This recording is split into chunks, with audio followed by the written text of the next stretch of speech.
2007 5-center Canada coin. Today, we're breaking down the 2007 Canada 5-cent coin. We'll cover why some are worth 1,000 times their face value, the logo versus P mystery, and the rare Olympic versions that are hiding in plain sight. Let's dive in. First, let's talk specs. By 2007, the Royal Canadian Mint had fully committed to its multiply plated steel technology. While older nickels were made of nearly pure nickel or cupronickel, the 2007 version is primarily steel. This means your 2007 nickel is magnetic. If you find a 2007 nickel that isn't magnetic, stop everything. You've likely found a major error or a mule struck on an old planchette, which would be worth a fortune.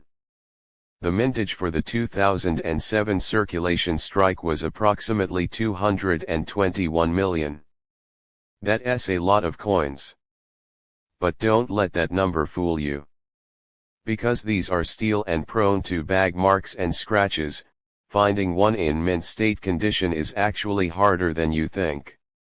On the obverse, we have the uncrowned portrait of Queen Elizabeth II, designed by Susanna Blunt.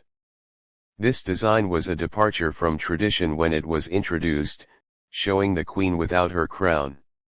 On the reverse, we see the iconic beaver, a design that dates back to 1937 by artist G. E. Kruger Gray.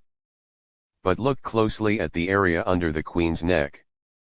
In 2007, the Royal Canadian Mint made a permanent change. Previously, coins featured a P4 plated. But starting in 2006 and becoming the standard in 2007, the P was replaced by the RCM logo, a small circle with the M inside.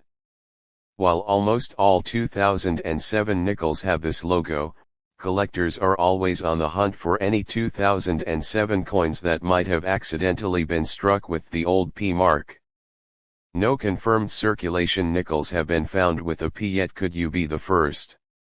Now, let's get into what makes a 2007 nickel actually valuable. There are three versions you need to know about.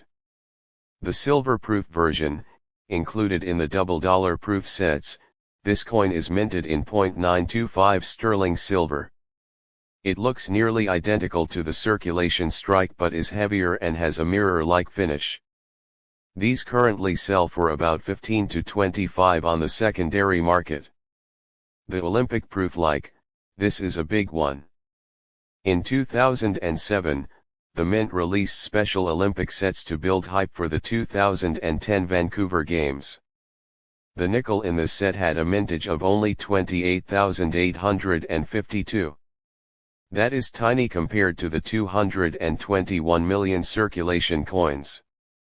If you find one with that high mirror-proof-like finish, it's a keeper. MS68 super grades, because these coins were banged around in mint bags, they are rarely perfect. A standard 2007 nickel is worth 5 cents. But a PCGS or ICCS graded MS68, one of those recently sold for over 40. If you have a roll of 2007s that looks flawless, it might be worth sending for grading. Errors are the wild cards of coin hunting. For the 2007 nickel, look for these two specifically. Rotated dies, hold the coin by the top and bottom and flip it like a page. If the beaver is sideways or upside down compared to the Queen, you've found a rotated die error. A 90-degree rotation on a 2007 nickel can easily fetch 50 to 100 on eBay. Die clashes, because the Mint was striking millions of these, the dies often slam together without a coin in between.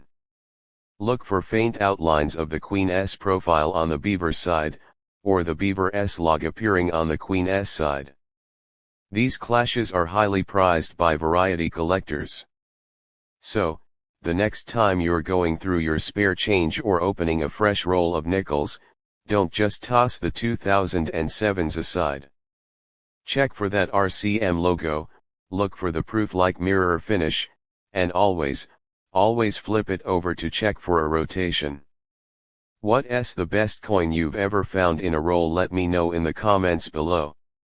And if you enjoyed this deep dive into the 2007 nickel, hit that like button and subscribe for more Canadian coin hunting tips. Thanks for watching, and happy hunting.